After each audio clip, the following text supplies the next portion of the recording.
third point is caution in the matter of hasty judgment of others, especially where neither purpose nor motive of their action is known.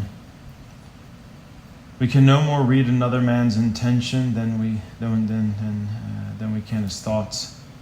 Consequently, if we wish to live at peace with ourselves and our neighbor, and not to distress others or offend God, let us always do our best to try to put good construction on the actions of others.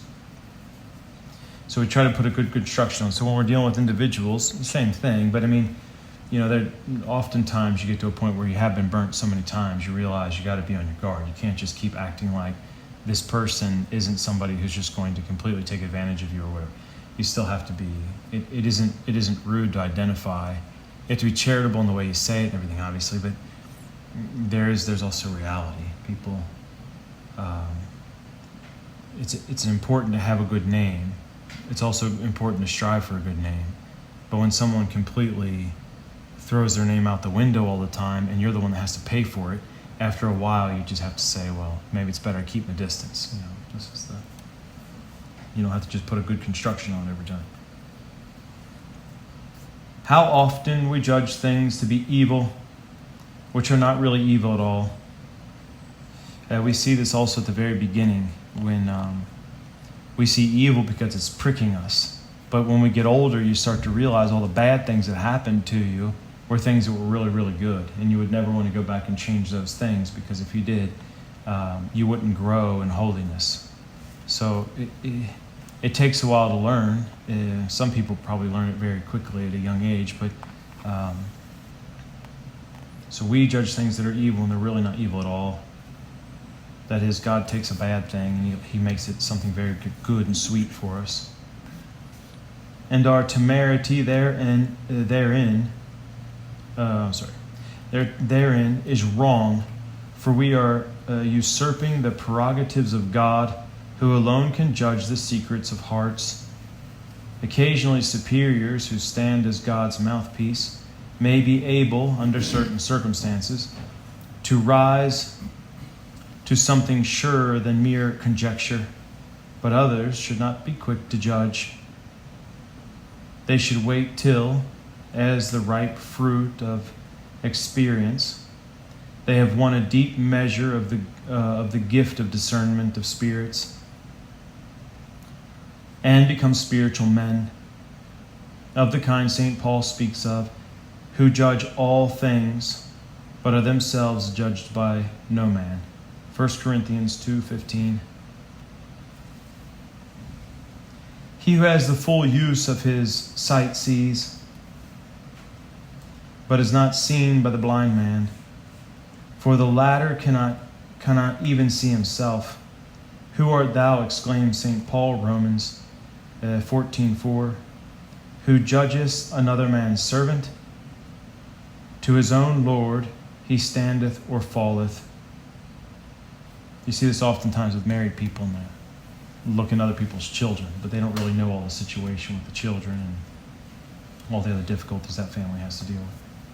How often those who are quick to fasten upon and condemn the misdeeds of others are left to fall into the like or even worse excesses themselves, and thus they may learn to be compassionate towards their neighbor.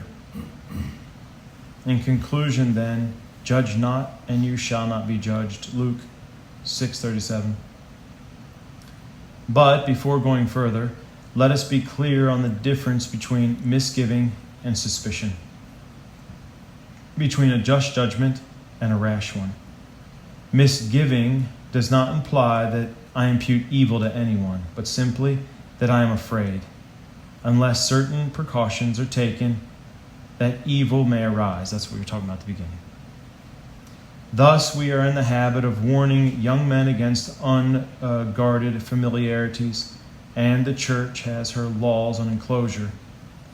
But this is not equivalent to presuming in others abnormal propensities to evil.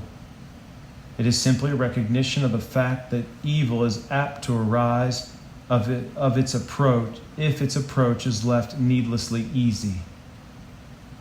On the other hand, I am guilty of suspicion if, without reasonable ground, I found some action to be evil, or that someone proposed to do what is evil. This is wrong, and not infrequently may even be a sin. So on the other hand, I'm guilty of suspicion if, without reasonable grounds, I fancy some action to be evil, or that someone purposes to do what is evil. This is wrong, and not infrequently may be a sin.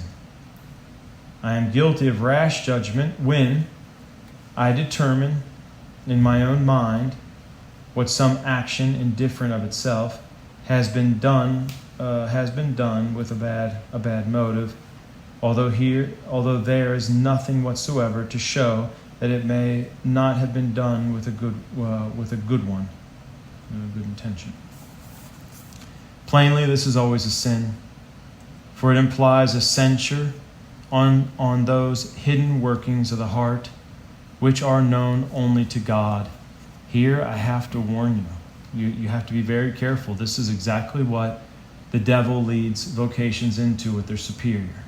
Constantly picking apart everything they think and do and say and turning it into some kind of evil construct. Very, very dangerous. I am the Lord who searches the heart and prove the reins, Jeremiah 17:10. A judgment is just either when the act in question is evil in itself, such as the unlawful taking of life, or the open preparation for sin, or where the evidence is irrefutable, that extrinsic evil is attached to it. All right, that puts us on the fourth, and we'll leave that for later.